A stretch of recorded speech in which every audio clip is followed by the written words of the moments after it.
Hi, my name is Inshalati. Welcome to also the book clubs.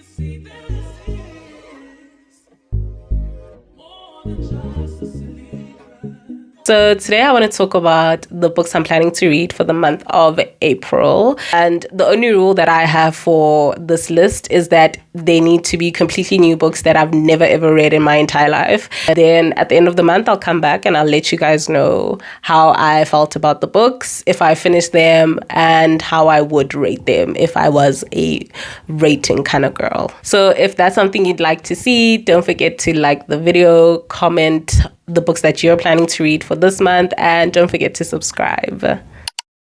Okay, so the first book on my list is by a returning author, which is Kennedy Ryan's My Soul to Keep. It's currently rated at 4.2 stars. And when I first came across this book, it looked like this. But then on Goodreads, it had a completely different cover. If I saw the second cover, the one that's on Goodreads, I would not have picked this book up. I know, I'm one of those people. Yeah, this book is a romance novel, and from what I gather from the description, it is about love, trauma, healing, and music. The thing that I'm really, really excited about is the fact that it is based in the music space.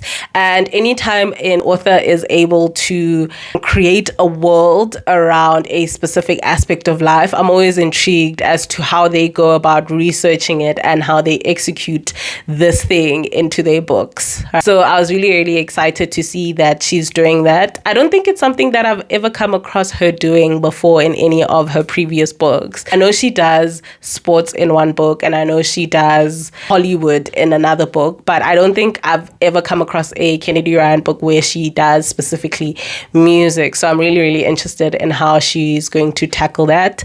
And so I'm genuinely excited about that.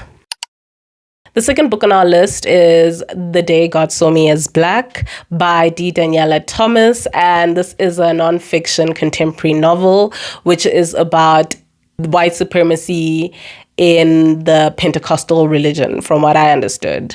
To be honest with you, when I saw the title of this book, I knew what this book was going to be about. I still don't know for sure, but like the description gives you the idea that this book is going to center deconstruction in some sense. So I'm very, very excited to read any book like that because I'm always interested in different perspectives. And as a person who grew up in a religious home, reading about people losing their faith is always very, very intriguing because you try to understand how someone got there. And if this book does exactly that, I'm going to be really, really, really, really happy because the idea of how somebody goes through that is fascinating to me. So I'm excited for this one. So the third book on our list is What Happened to the Bennetts by Lisa Scottoline. It is currently rated at a 3.8 stars on Goodreads, and it sounds hella interesting. It is a crime thriller about a family who has to go into witness protection after experiencing a violent carjacking by the mob. So I'm really, really interested to see how Lisa, the author, tackles this particular situation. I don't think I've ever come across a book where the people have to go into witness protection. I think some books might have hinted at witness protection, but I don't think I've ever come across a book that actually goes into a family's life about witness protection. So I'm really excited to see that. If it doesn't happen, I'm going to be very, very disappointed. And it will be the difference between a 3-star read and a 4-star read for me. Oh, and another thing that I'm really, really excited about is the fact that it's a crime thriller. Anytime you have a crime thriller, the chances of the cops being involved are quite high. And obviously this is about witness protection. So you will have an element of the police in the story. Crime thrillers does something that I don't think other thriller novels appreciate. And it's that it gives structure to the storyline. So cops always follow an investigation and you need to kind of hit specific beats in an investigation. I enjoy that type of thing. I enjoy the procedure of what police have to go through in order to solve crimes, to investigate the crimes, and to catch the people that they need to catch. So I'm really excited to see how that plays out in this particular story. And if it doesn't do that, again, it's going to be the difference between a 3-star read and a 4-star read for me. Okay, next on our list is One of Us is Dead by Jeneva Rose, and it is currently rated at a 3.8. Firstly, let's talk about the title for a second. If somebody doesn't die by the end of this book, I'm going to be sorely disappointed. It will be the difference between a 2-star and a 4-star reading, because you don't introduce such a striking title which has stakes and not live up to essentially the promise you made in the beginning off of the title alone, right? So if somebody is not dead by the end of the book, and I mean somebody significant, I'm not talking about somebody like the newspaper guy. No, we need to kill one of the main characters for me to feel like the story was worth it. And if it doesn't, I'm going to be really disappointed. The story is a mystery thriller, and it is about 4 women who live in high society and want to take each other down. So we're talking revenge. I love me a drama-filled revenge plot, and I'm excited. If you're not excited about this book because you know what happens in the book, don't tell me. I want to see it for myself, and I want to be like super crazy in my own head about it.